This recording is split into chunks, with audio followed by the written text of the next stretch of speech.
back to the Irish Mags Show, episode 59. My name is Paul. I'll be your host for today.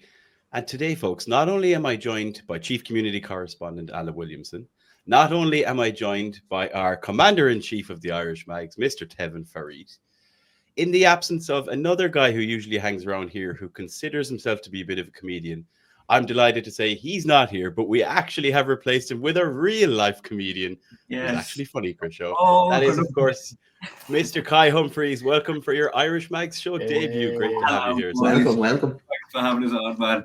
And get joining the podcast in good spirits now because I've just come back from London. That would suggest you were potentially at a particular game that we're going to continue talking about for as long as possible because they're just becoming a banter club with a banter manager. Yeah, I must say that ball was flying in all different directions. Like, I don't know how did you even? Yeah. Two men dealt with it. Well, only 11 of them apparently struggled with it. The other 11. What a funny excuse! What a funny. Like, oh my god, stop. What do they call him? They call him Lego Head, don't they? I absolutely love that. Yeah, it's just hilarious. But once again, we've rattled an entire fan base, and long may it continue. Definitely Excellent. They like a win, you know what? I'd rather as well. I'd rather beat Arsenal with a contentious decision, like by a margin, than like pump them 5-0. I feel like they accept the pumping and then start blaming their own players, but have to just got something, like when Joe almost ran the ball to play, and then Joel kind of got a bit physical with Gabriel. They even tried to check an offside. It was just the few makes it better. Yeah, you're right though. They just can't ever seem to admit. We just didn't play well enough to win. Like it's always something else stopped us from. Anyway, pathetic. I just nearly that. He's already said the one word. He's already said the one word. Beep. BAR. You know what? Bastard's trick that they were doing, and it didn't pay off for them. I don't know what they were thinking, but before the game, they were watering only the half that we're attacking into, like sprinklers, full blast out in the attack that the half there, like attacking into, and then at half time the sprinklers come on at opposite ends, and we're all attacking. Are they trying to make it harder for us to attack by flooding the park? And it didn't work. It didn't work for them. No. When they're there making up their excuses and all that, they're also still trying to gain advantage with stupid little things that they're doing. So, not remembering that they have to play in that half in the second half. Yeah, right. Oh dear. As I said, banter club, but we'll come on to that a bit more because I'd love to hear I'd love to hear the experience of being at the game because obviously the rest of us we've watched it on TV. Got a stiff neck in the second half. Like I barely got to see much action in the second half. Doesn't matter. Nothing beats being there. Right. Well, on this week's show, we're gonna have a quick chat with Kai just to dig into his background. As we can tell by the accent, I think it's pretty clear where he's from. But we're going to just start put him in the spotlight, put him under pressure, and we have a few questions as well that we're going to be throwing at him. And then we'll see how we get on, but we might talk about some football. We might talk about Newcastle United, about what's going on, especially with the run that we have coming up. As we record this, it is actually before the Bromley game. We were lucky enough to just get Kai in because he's going on tour basically, and we said we'd seize the opportunity. Hopefully by the I've tagged all of my extra Newcastle shows on home games. Yeah. Every time he's smart. Genius. Absolute genius. Doing me to a show straight after it. And same again with Bournemouth the week after. Love it. Unreal. Has to be done. It's just perks of the job, isn't it? Really. Yeah. Love that.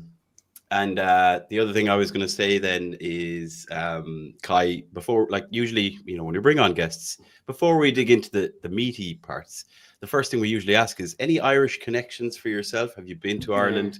Any stories, any links? I perform in Ireland all the time, actually. I before I started touring and that, I used to come to the comedy club, the Laughter Lounge, on a regular basis.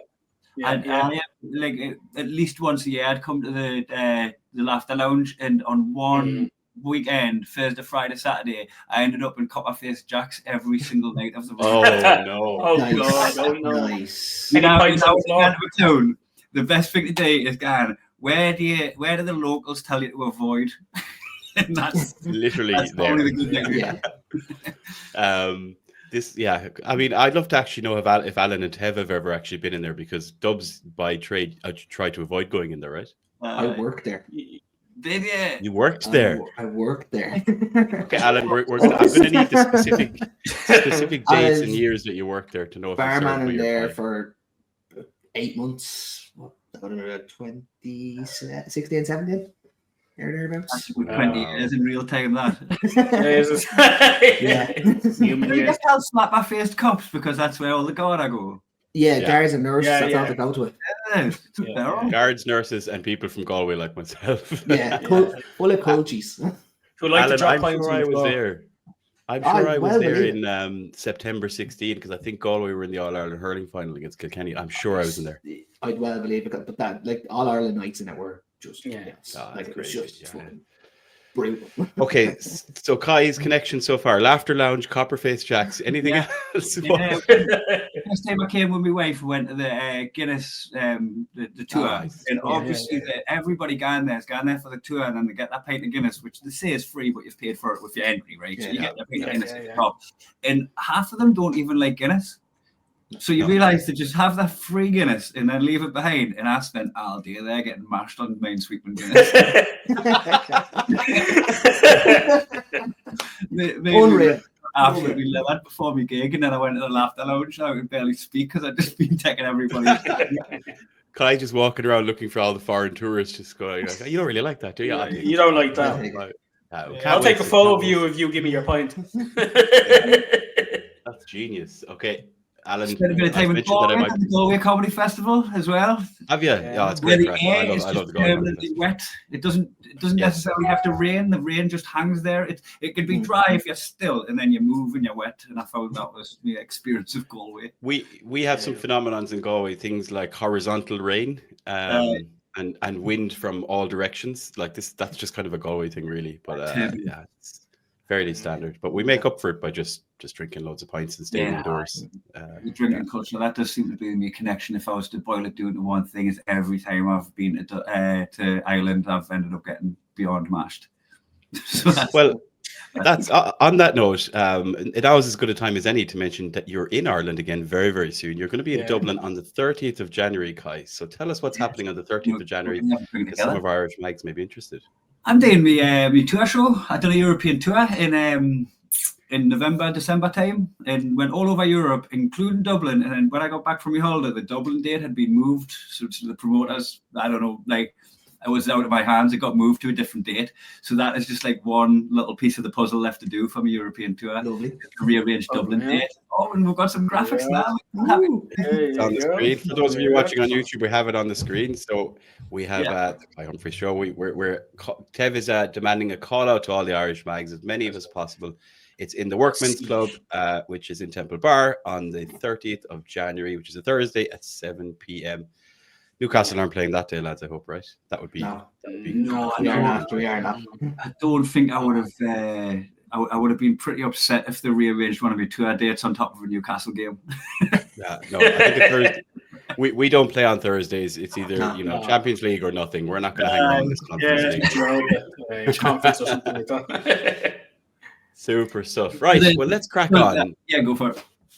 And because Kai, I mean, the first thing I want to do, I suppose, is we've already chatted about who you are, but I'd love you maybe to just tell us how you kind of got into the work that you do before we crack into the Newcastle and all the hard how I understand how did you get into it? Do you know what? It had never even crossed my mind before. I didn't know there was a circuit. I didn't know there was like an underground scene of stand-up. I just thought it was like not that I give it much thought, but I just thought there was about 6 comedians in the world, and that would have been like Lee Evans, Peter Kay, Jack D, Joe Brand, Jasper Carrot, and maybe he's like, I've missed someone out, but like, you know what I mean? Just like a core mainstream, like half a dozen people. Because that was before McIntyre had really popped, and he brought a lot of people through. When he done McIntyre's roadshow, obviously Kevin Bridges and Rod Gilbert and everyone like kind of followed through that kind of wave. So I started before that, and I didn't realize there was a circuit. I just thought there was half a dozen famous people, and I ended up on I think it was like a 21st birthday party or something like that at the Hyena Comedy Club, and I was watching the stage, enjoying the comedy, but just watching it going, is that their job? Is that what they do for a living? Because I think that's what I want to do. And I just started doing my research after that. Like I just went on a couple of forums that I found online and asked a guy if I could come to his open mic night. It was Gavin Webster, actually, who's an amazing comedian. I've actually just done TNT Sport, football's on, the Newcastle division. I think that's coming in a couple of weeks. I just done that with Gavin Webster, but he gave us my first gig because I went to one of his open mic nights when I was doing my research on the industry. And I made up like half of the audience, me and my mates. Like there's about 5 and there's about 10 people all together, and I'm looking in this big room and I'm like, mate, if I can jump on your next month's open mic, I'll bring a few more people and try and fill it out. So the first gig I did was the month after that, and I put it out to everybody I played football with, everybody I worked with at the sports centre, and just like try to fill the room as like a payback for giving us the stage time. And that was just like the first domino. As soon as I did that, people at the gig were offering us more gigs, and I was just buzzing around the country, just doing gigs for no money for about 2 years. And then eventually your diary fills up and people want you on that gig, but realize you've got a full diary, so they'll offer you money, and that it starts becoming full time after that. Brilliant. And how many years are we talking? Like what's the overall? So that would be 2008 was my first gig. Yeah, 2008. So what's that now? 17 years or something. Alan was only born that year, I think. Yeah, that's exactly that. Is that right? Your career, Kai, is probably about the same age as Lewis Miley. Is that fair to say? Yeah, you know what? if not him, he's one of his brothers. Yeah. That's class. Okay, cool. Looking forward to the gig. I'm going to try and get it myself. He's spawning Miley brothers as well. That's good news, isn't it? Yeah, exactly. Keep them coming. Can his mum and dad having kids and that? Just get them a job. What's your job, right? Alan, didn't we have relatives, or was it did we have his parents or relatives? We had Jamie Miley's girlfriend's parents in with us. Yeah. Lovely they were. So yeah, but then about 2 weeks later, he went and done his knee while he was on loan for Newport. So we were like, ooh, maybe it wasn't the best of luck for him. Yeah. So much for luck with the Irish. He's blaming yourself for cursing him, is that? Yeah, that's pretty much their fault. Irish have had to bring the luck. He's known for your luck. It's a cliche, but the thing about the Irish guy is, we are both the cause and the solution to many problems. Yes. When we're talking about luck as well, right? I'm not even bothered about jinxing it because I'm not superstitious at all, right? I'm like. And I've said it enough times now without it causing any problems, so I'm not bothered about saying it. I haven't seen Newcastle get beat live in fucking ages. Like, I'm talking 2021, Man City beat with 4-0. And I obviously can't get every game because of the nature of my job. I'm not always in Newcastle, right? I'm travelling around. But I go to every game I can. And I'm talking both legs of the PSG, the away game for AC Milan. They were the Champions League games I got to. I'm talking putting Man City at the cup. I'm talking 2 games against Arsenal where we've beaten 2-0 home and away, like big games. And I've spoke like this before. I was speaking like this before the last one, and our lads were like, "Mate, what you doing? You're jinxing it." I was like, "I'm beyond jinxing it now." And then we went ahead and did it. Just go to every single game. Then that's the only solution. Keep going, why are you not going to every game? I do feel like I need to be there for the next couple of cup games. Absolutely, yeah. Make sure it's them ones. It's fine to say it now when we've got Bromley coming up. Do you know? Get yourself to Bromley. Man, I reckon people would hate if we get beat against Bromley when I'm there. After we've had this conversation, you've just lost so many followers. The good news for you, Kai, is we're going to release this after Bromley, so at least it won't be out in the world before it happens. It will still have happened. You'll still have said it, but we'll hold it until after Bromley. We'll hold you to ransom. I actually had a similar record. I hadn't seen, because obviously being over in the west of Ireland, I haven't been to as many games. Let's say maybe kind of 2, 3, 4 a year over the years. I had an unbeaten record until I went to the AC Milan home game. And I'm blaming it largely on the guy I was sitting beside, who was Tev. So, Tev, I'm going to blame you for that one. It was a big one as well. We needed something that day. When that Joe Linton goal. Joe Linton. Oh, God. I don't think I ever hugged a man as hard as I hugged Tev. We were 11-7, weren't we, near the balcony? We got off the blocks, didn't we? Because I was gigging in Poland that night, and I got so wasted, right? I lost my room key. I'd taken my contact lenses out on the night out, and I couldn't read on my phone what hotel I was in, and I didn't have my room key because I was trying to like zoom in on the spreadsheet on my phone. And then when I'm walking around, ice cold in Poland, walking around, so drunk, don't know where my hotel is, don't have my room key. I'm just homeless in Poland. And somebody come up that'd seen us at the show that night and asked us for a photo. And I was like, it's just really tragic. I was like, you've got to help us. I don't know where I'm staying. And she figured it out. She found the spreadsheet and got the thing, and like which was there with her family. Like I think at the time I thought it was a couple, but it turned out it was this lass and her brother. And they took us into the hotel and they explained what had happened and showed me phone, and they got me key. And I just had this memory of just like this couple just taking care of me shit for us as I got home. Because I got so obliterated after a wedding. I was so sad. They weren't still there when you woke up, were they? Because that would be alarming. That would have been a movie scene. That would have been a scene. That would have been a story. Yes. And that is why Kai has never been invited back to Poland ever again. Never again. More of the same when you get to Dublin, Kai, please. It'll go down fine here. Standard behaviour. Okay, let's talk about some footballing things then, Kai, especially relating to Newcastle. Obviously, we know why you're a Newcastle fan, so we don't need to ask you that, but we always love to hear people's earliest memories. So maybe like the first game you attended, or what's your earliest kind of Newcastle? All right, so my earliest memories, right? Peter Bielsa's testimonial was the first game that I got to. That was the first match I was at, which was a belter because at the time I don't think I knew how many big players I was seeing. And retrospectively, I look back and go, Kevin Keegan came off the bench for Paul Gascoigne. That's a serious substitution. That's a big substitution, isn't it? Kenny Dalglish played. Like I got to see some like legends of the game in my first game of football. And at the time, I don't think I was quite tuned in enough. Another one of my early memories was because I'm from Blythe. I don't know if you know that. Like I'm not quite the centre of Newcastle. I'm satellite down that, Blythe, damn then. And Burn, yeah. So we'd have to get the bus through to go to the games. And I remember there was a game where we were playing Barcelona, and it wasn't that one, not the Tino Asprilla one. It was a friendly pre-season.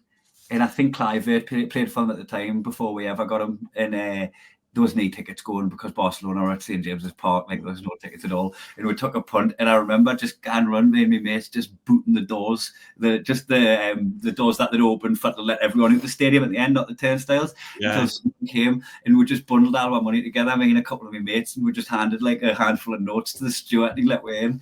And we were buzzing. We're buzzing around without a seat. There's not a seat for it. Every time we stayed still, we got moved along, and we just watched the game in a permanent state of looking like we're trying to find our seats. It worked. It worked. Unreal. I've done the same, but it was largely that was kind of alcohol fueled, where I just found my seat and then lost it again and never found it again and just kept moving around until. That's what I like about away games is that you tend not to need a seat. You can just go out anyway, find your mates. And then early memories from away games, traveling with my mates when we really started getting into it. That would have been the era of that the FA Cup run where we got to the semi-final. And we went down to Cardiff and watched the team get pumped 4-1 off Man U. And that was Amiobi got a consolation goal, if I remember right. But that was the game where, and Tev, you would have seen us talking about this in London. It was the game after the Kieran Dyer-Lee Bowyer fight. Jesus, And there was another red card that game, and I can't for the life of us think who it was. Stephen Taylor with the handball. Remember, he looked like he'd been shot. Yeah. Didn't he only come on as a sub as well, Stephen Taylor? I think he'd only come on the pitch. I think he was a substitute, and then he got set. I don't think he started that game. No. That was. I was at that game, and I remember people leaving. People were like flooding out, going like, "I'm not stopping to watch my mates fighting."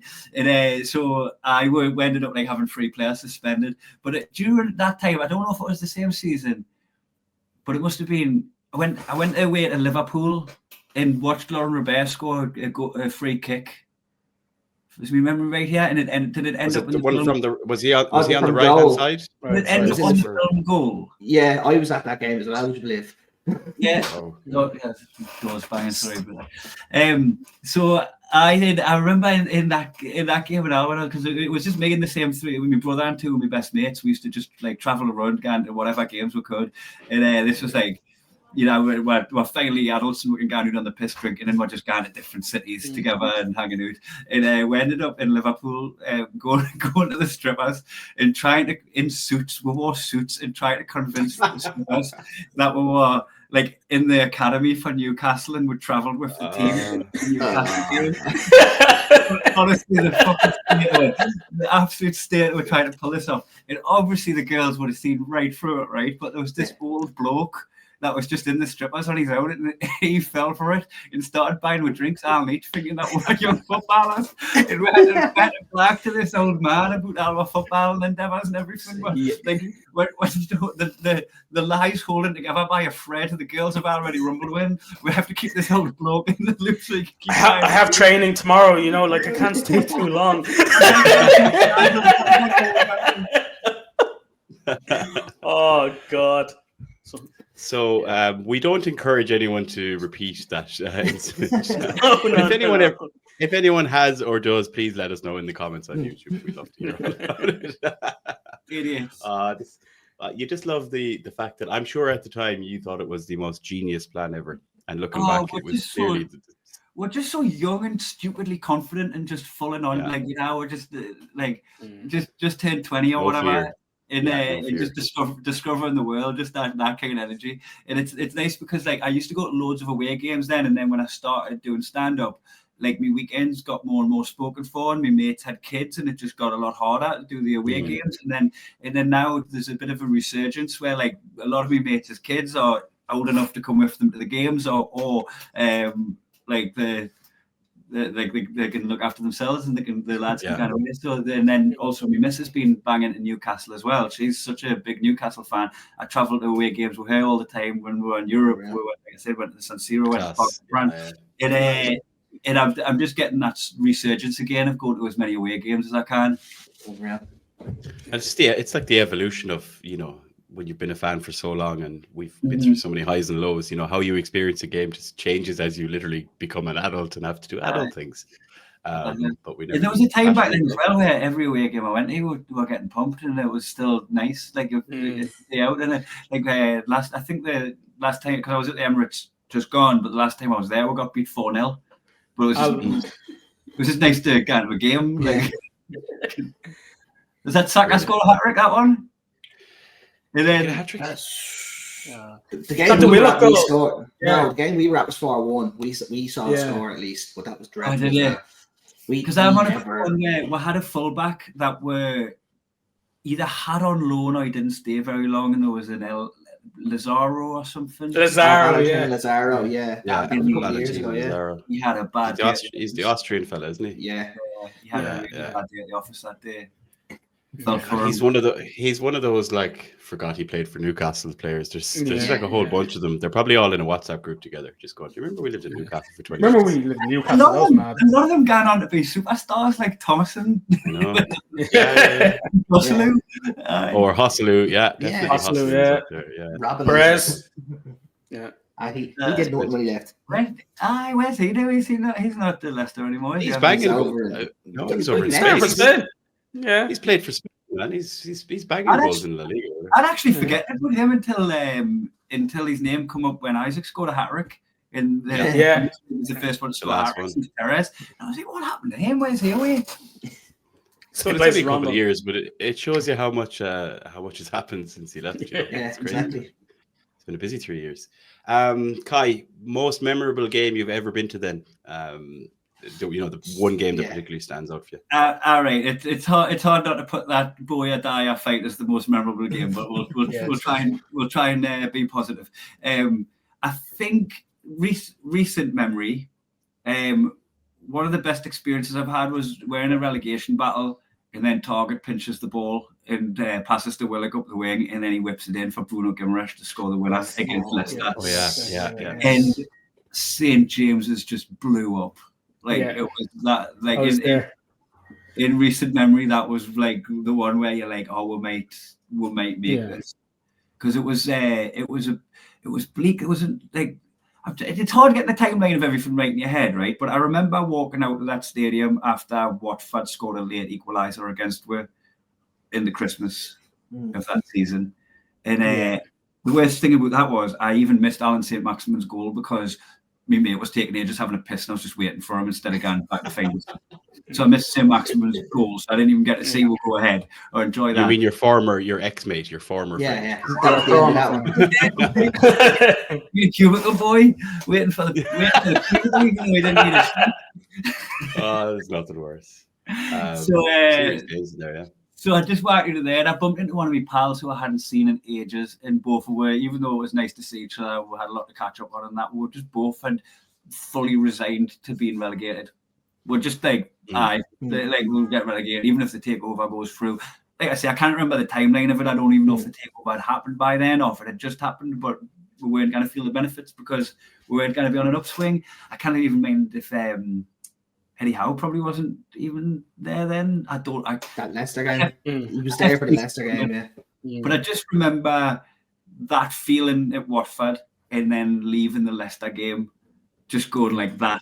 Like when I'd 100% convinced myself we're getting relegated again. And that was one of them where I was like, well, actually not. We're looking good.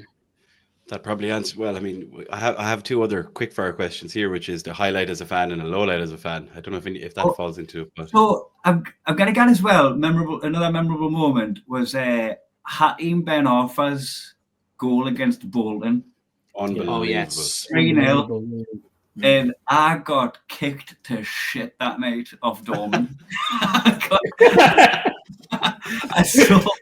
Why? Is this memorable? This is memorable, one of the most memorable games ever, because I saw one of the best goals I've ever seen with my own eyes. Which you tried to recreate the goal going into the club, but he's tried to into the club through his legs. My brother saw the best goal that's ever been scored in a Newcastle shirt from he's put two in one day, but one of them got voted. The Papi Cisse boom, worldie. He was in the home end. He was in the Chelsea. Nice. My brother said that was undercover. And I watched the greatest goal that's ever been scored and just go, oh no. That night, just a few of my mates went out, and it was in there's like Purdue, the nightclub. Purdue's got like a little like side room, and we're in there having a drink, and one of my friends had fell asleep in the seat, and the doorman that came in from the main nightclub saw me mate asleep and started trying to wrench him with the chair, and he didn't realize that everybody else in the bar was with him as well, and I just went up to go, mate, he's with us. We've got there's a little, not even a bus, because there was maybe about 7 or 8 of them, but like a bigger taxi coming to get with. I was like, we'll keep an eye on him in that. And then he just grabbed me and started throwing me out. And I'm like, no, I'm not trying to escalate this. I'm trying to diffuse this, mate. And the next thing you know, I'm in a headlock. And then I just started fighting back. And when I started fighting back, he had no idea that, like, even though I tried to explain that I was in the fucking bar with a room full of Geordies, and they just came running into my defense, and then more doormen came, and it was like the Wild West. It was horrible. And we got thrown out onto the street, so I'll bumps and bruises, dusting myself doing right. And then this guy funded me, got his mates to make a ring around us and just leathered us, kicking us in the face and everything. And take a couple of weeks off. Fucking hell. That's not sketchy at all. No, that's not sketchy at all. Yeah, that was pretty memorable. Sorry, was that your highlight or your low light? Highlight or low light? That's why I was confused. Look, the goal was good. Yeah, it was worth it for the goal. Yeah. Man. Well, hopefully that doesn't happen to us on tour. Tev, it's never happened to you anyway. Yeah, no, not never. Kai, just a question: Did you play any sports when you were growing up? Did you play football? I played football, but I wasn't great. I wasn't like, you know what? I played for Sunday League level, live and one spec Sunday League. There was no like I was fast. I could run. I could just keep running all day as well. But like I wasn't that great with my feet. I scored a few goals, but they normally pinged off my shins. So I played a bit of that.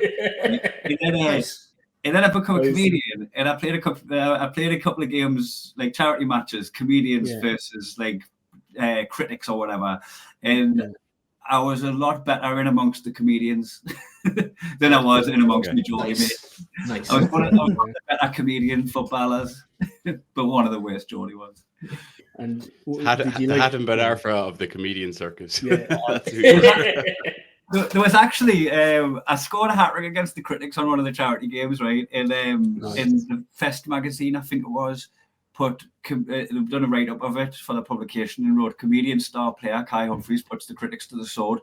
In the previous year, which would have been my first Fringe show, they gave us a pretty bad review. It was stinking, but you know what? I was new. The show probably wasn't that good, but they didn't need to do that as a new comedian. And I just took that quote not from the review of me, stand-up, from the review of me football, and I put it on next year's poster. Comedian star player Kai Humphries takes the Critics.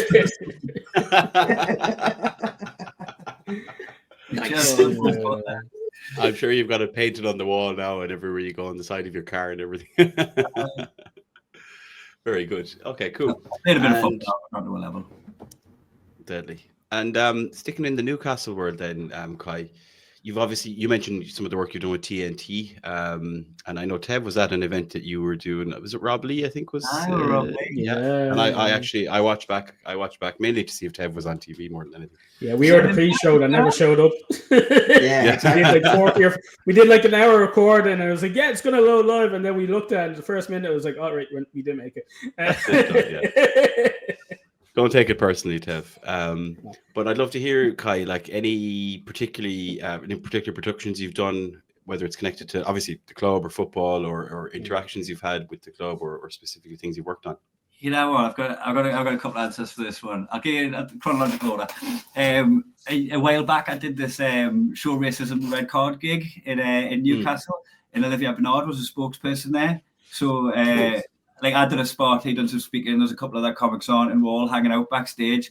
And he was there with his, I don't know if it's his wife or his girlfriend, but a Geordie lass who he was with. And I kept showing her the video of him getting knocked out by the ball. You know, Rebecca. Knocked Ali Bernard out. And I just kept, I was showing her, I was like, watch it again, and rewinding it. Oh my gosh. Oh, that's hilarious. I'm sure he loved it. Oh yeah, he was laughing at it, but he was shaking his head. I can't believe you're showing that.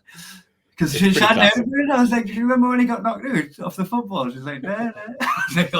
I wouldn't mind that. Of all the people to kick the ball, it wasn't that Laurent Robert's left foot that kicked that ball into his head. You know, the power. That's just definitely from for staying up as long as he did. Yeah. He did well. Yeah.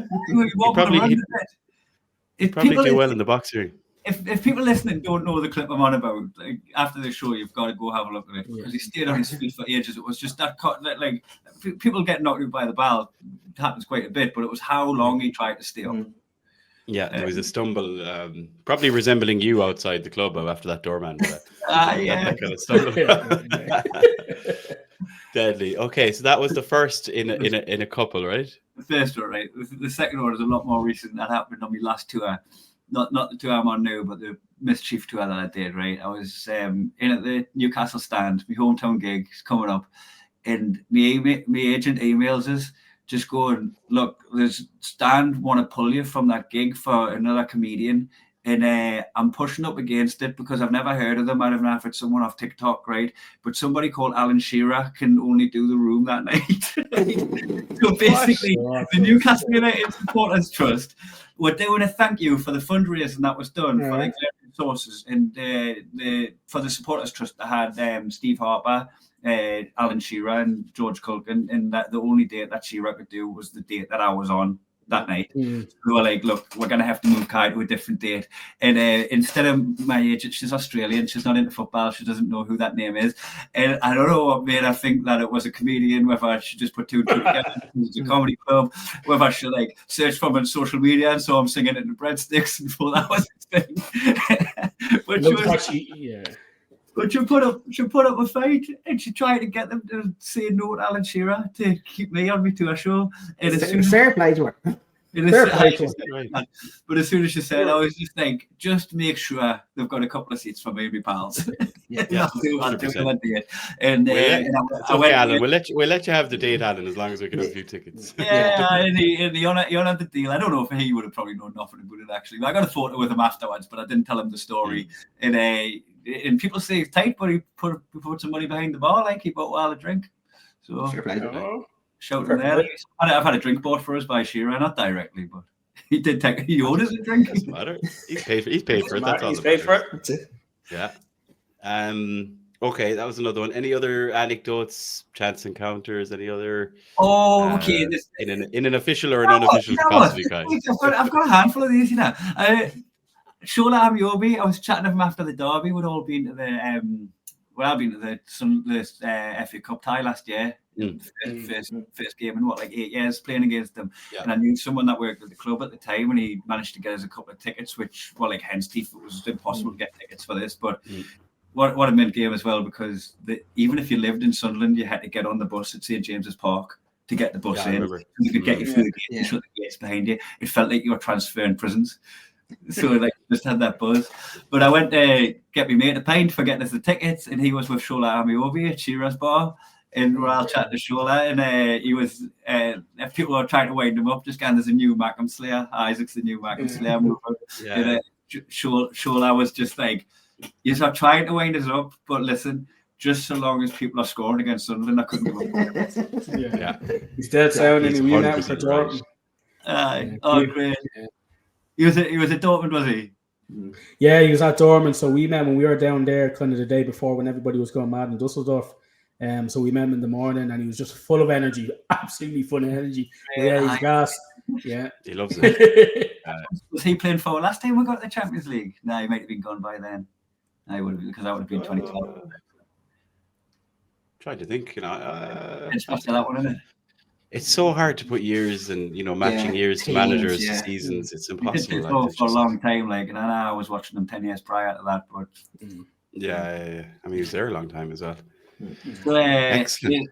And another one, which it isn't the funniest of anecdotes, but it was really nice to meet him. I was doing a tour with Daniel Sloss out in America and Canada, and I was doing a gig in the Massey Hall in Toronto, and I'm friends with Chris Dobie, the darts player, comes to a lot of the Punch Drunk gigs. He's from Bedlington, isn't he? I'm so from Cumberland, so we'll put some shows on in Bedlington, and Chris will always be at those gigs. And he put us in touch with Matty Longstaff, because he plays for Toronto FC. Oh, sure, yeah. Got Matty tickets for the show, because his dad used to play ice hockey. And there was a lad who his dad played ice hockey with for Whitley Warriors that's over in Toronto as well. So he came with the ex-ice hockey player and his wife, and Matty all came to the show, and we hung out backstage, and he was so sound, man. Like, when you meet someone and you feel like you've known them all your life, you just down to earth. And I remember Sloss taking the piss out of him from stage, because Daniel's just had, at the time, he just had a kid, and he was doing some material about his kid, and he was like, a comedian doing material about that child is a lot like a Premier League footballer coming to the MLS. And it's and it does make money, but we don't respect you. Oh my God. How did that go down? I'm sure he took it well. When Matty came backstage, he was like, "You bastard, I knew you were going to." Oh dear! I could sit here and listen to these stories all day. I mean, you're welcome to keep going if you like. It's funny because anytime I do well on social media with a clip, everyone in the comments is saying that I look like Sean Longstaff. Yeah, I do really like vaguely. Maybe a bit. You don't look unlike him. Let's go there. If you get on any of me clips that have got more than 50,000 views onwards or whatever, there's usually something that starts. But that's how I can tell if a clip's did right. If people are like, "Oh, Sean," what? It's always has let himself go. It's always there's a hack slam with it as well. Not just you look like him, but he's went downhill. Or it's like, is that Sean and Matty's older brother that isn't any good at football or something? That was me, by the way, in those comments. That was me who said that. I've been trolling you. I've been trolling you for years, Kai. That's actually a very good segue, though. I was going to actually say to you, by the way, thank you for telling us all those stories and all the questions. Honestly, we love hearing all the stories and the anecdotes and the memories. But where, for anyone who wants to find you online, I was actually going to ask you, where would people find you? Not in your house, obviously, but more so. Yes. You know what? Because my name's quite unique. I've all my Twitter handle, TikTok handle, just my name, Kai Humphries. So I haven't had to do any kind of comedian or whatever on it. I've just got my name on all my socials, so you can just search us. Do you have a website as well, Kai? Yeah, all my dates are on there, and you can get the link to the tickets for the Dublin show next month. Excellent. Looking forward to that, and looking forward to some Irish mags coming to heckle you from the back.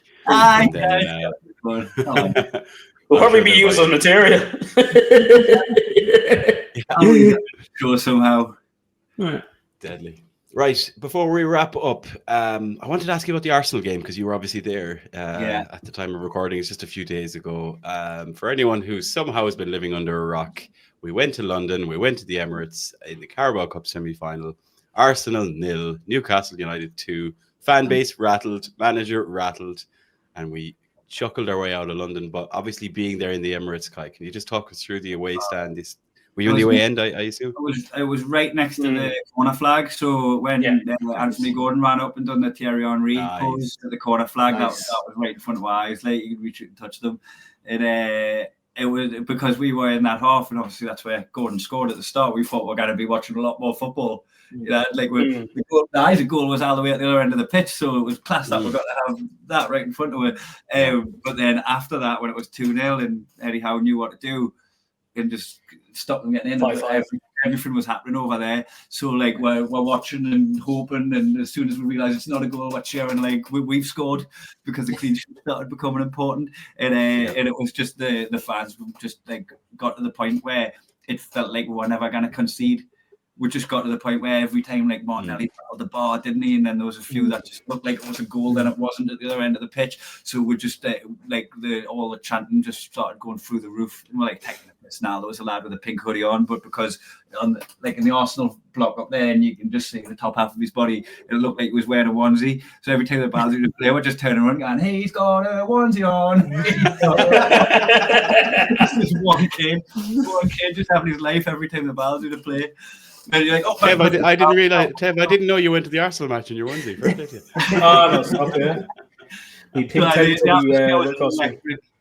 we kept it going after we put the ball, and then when they kicked, we went to a hotel lobby, and then just I don't know how I got to bed. I woke up fully dressed with my contact lenses in. Nice. That's always a great way to wake up. Yeah. Good night. Like, would you put it up there, Kai? And I'll ask the lads as well. Like, you'd kind of have to put it up there as one of our biggest wins, especially on the road. Like, would you say it's one of the biggest wins, especially in the Eddie Howe era? I always said, like, you know how last season had its ups and downs, and we ended up not qualifying for Europe, right? And we ended going, was that a good season or was it not? I'm not sure. The way I like quantified it in my head was, I saw the best home game I've ever seen in my entire life. 4-1 against PSG. Yeah. Got me a best away day that I ever had in my entire life, which was 3-0 against Sunderland at the Stadium of Light. And that game competed for the feeling that I had the day of the Sunderland game. The Sunderland game's probably always going to have that special place in my memory. As time gets between work, because it's Sunderland, but it's like with recency bias, that Arsenal game gives us the same feeling of just like. But apart from in the Sunderland game, I expected that would win. Yeah. In the Arsenal game, like the hope's always there as a Newcastle fan, but you were kind of just everybody would have took 0-0 before kicking. Oh yeah, for us, yeah. Don't lose. Draw. Would have been out the moon with 1-0. Yeah. Oh yeah. Anybody saw 2-0, and that's not over yet. And now we've got another leg, and we can still fuck it up. And like at the minute, it feels like it's not going to happen in February. I feel like we've come too far now. I know every Newcastle fan always has that fear of, do we have a fuck up in us? It's like there's going to be people out there who think, oh, we could slip up against Bromley because we screwed up against Cambridge before. And I think we've just come a long way in terms of team maturity, manager, and system. The reason we would have all taken 0-0 at the Emirates is because we now think, well, Arsenal shrink at St James's Park because they're good at football, Arsenal. You can't take that away from them. You look at the likes of Odegaard and all that, right? They're sensational footballers, but they're not hard. When they go to Newcastle, they try and fight with and they lose. They can't. Linton pushes on the first 2 minutes. If they came and just tried to play football, they might have a chance, but they keep coming and just like them after the crowd being so electric, like gets them to like feel a little like fight back. But I just can't compete. Uh-uh. Like no, Joe Linton is single-handedly rattling fan bases himself at this stage. Oh yes, like fan bases. I've seen them now, especially I think with Spurs, maybe even Man United. They're convincing themselves. It off his hand, didn't it, against Spurs? Yeah, but not even that. Just they like I saw a tweet that was like Joe Linton just has his own set of rules with the referees, and it's like, well, no, he's physical. No. You can't handle him, but he's not fouling you when he fouls because he gets booked. He gets booked as much as anyone gets booked in the Premier League. You know, but they're just convincing themselves. He's like one of them, like John McGinn kind of players that plays with his arse. He plays his hips. His hips are always in the way, so like players bounce off him and just like it looks a lot more dramatic than what it really is. But just somebody that's more powerful than you, got that body between you and the ball. That's all that happens. You can win all you want, but that's not a foul. That's just you being weak. And I think it's summed up. Do you remember the club had they did a kind of a spotlight with some of the players, and they were asking, like they asked several players, who would you not like to, meet in a boxing ring or something, or get in a fight with, or who would win the fight? And every answer was Joe Linton, Joe Linton, Joe Linton. So I think that just sums it up. You don't fuck with there's anybody in the Newcastle team that would stand a chance if they got in the boxing ring with Joe Linton? There's a question. Will Osula claimed he'd battle him. And to be fair, I read a thing that Will Osula is like fairly decent in taekwondo or something like that. And I was like, right, mate. And he's a big lad as well, so that'd be a decent fight to watch. I'd be more like John Ruddy, but maybe a younger version of himself. He's got a bit of a Tyson Fury head in him. Like, I reckon he could just take the hits and then. I would owe an apology as well. I don't know about you lads, but I owe him an apology. Like a forgetting part of me history as a Newcastle fan was somebody that just thought he was a bookend. I thought he was an absolute bookend. I thought, like, what the fuck is he doing with the number 9 on his back up front for Newcastle? He just felt like such a waste of money, Steve Bruce signing kind of like thing, and then Kieran Clark gets sent off, and he gets pulled in the midfield. He was got an absolute snip of a midfielder for 40 million, and then he could have just told him to fuck off and left, but he decided to stay and be a hero. But I haven't forgot that I owe him a massive apology, and so do a lot of the fans for giving him a bit of a fucking tepid welcome to Newcastle. I mean, it has to be one of the best redemption stories in terms of a footballer turning things around. I think for us it is. I think for Newcastle it's I don't know if other clubs have got their own stories in a similar vein, but I think for us, I can't remember another player that's like won the crowd back from people thinking that he was just a waste of resources. Yeah, Jacob Murphy. I don't think we ever disliked him though, did we? We just didn't think. There was no like disdain for him, there was proper disdain for Joe Linton. Like there was real, because he didn't have the price tag on his head or like the marquee signing or record signing thing going on. I love Murphy. Like I actually, if I'm in the crowds and anybody slags off like Murphy or Longstaff or anything, I feel like they're slagging off a family member. Yeah, and not because you look like Sean Longstaff. Yeah. I definitely don't look like Jacob Murphy. So I think it's like I just feel like because the Newcastle, the core, the beating heart of the club for me is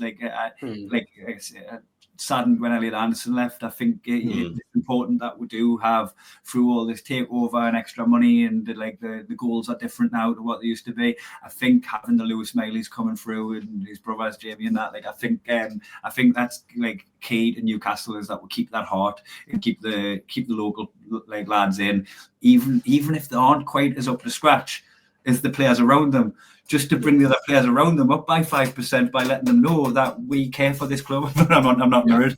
We care for Castori. Sorry. Don't pull too hard, you'll break it.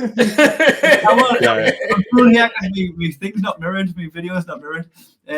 That's it. The fact that they care about this and they're not there as sellswords for the club, it makes everybody else a little bit more bound to the badge.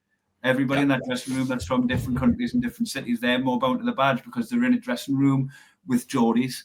And I think it's important that we keep that. So I think when people are in the crowd just saying, we need to buy some European star to replace Longstaff in the team, or whatever their mindset is, I'm like, I don't think you're thinking of the bigger picture here.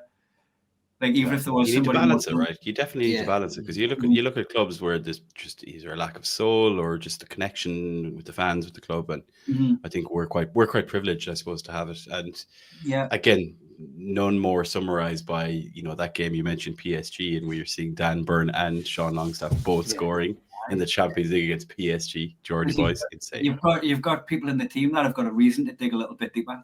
Yeah, and Dan Burn is the epitome of that. And the epitome of that. And when there's people on the pitch doing that, the other players can't not do that. They have to step up to that. And I think it's key that we protect as many of these boys as we can. And like I say, it's sad that we couldn't do that with Elliot Anderson because of PSR. I'm really happy that he's doing well. Yeah, I'm happy he's doing well, and hopefully, you never know. Someday he might come back. Could come back, Might be time will tell. But he is doing well. Kai, thank you so much for all of that, and really appreciate it. Great stories, all the insights, great crack. To be honest, I can't wait for this show and to hear how it's going to go down. And just a reminder for listeners as well, I'm going to put it on the screen as well for those of you on YouTube. A reminder: Kai is coming to Dublin Thursday, the 13th of January, 7 p.m. in the Workmen's Club and Temple Bar. I suppose it just promises to be a laugh, and based on the last 45 minutes we've had here, I have no doubt it's going to be I'm looking forward to being in the room with us, man. Thanks for having us on the call. Yeah, thanks. Before we jump off, lads, Alan, over to you very quickly. We play Bromley at the weekend. We do. Are there meetups to be had? Where do people need to go and be for There's just a one meetup this week. It's in the Bleaker, which when you're over, Kai, you do have to go check out the Bleaker. It's the Irish Strawberry. It's our little HQ. It's black and white. It's where you have to go. So and it's not too far. Pardon? Can we go after the show? I'm sure we could make our way. I'm sure we can. That sounds like a show. We'll make it happen.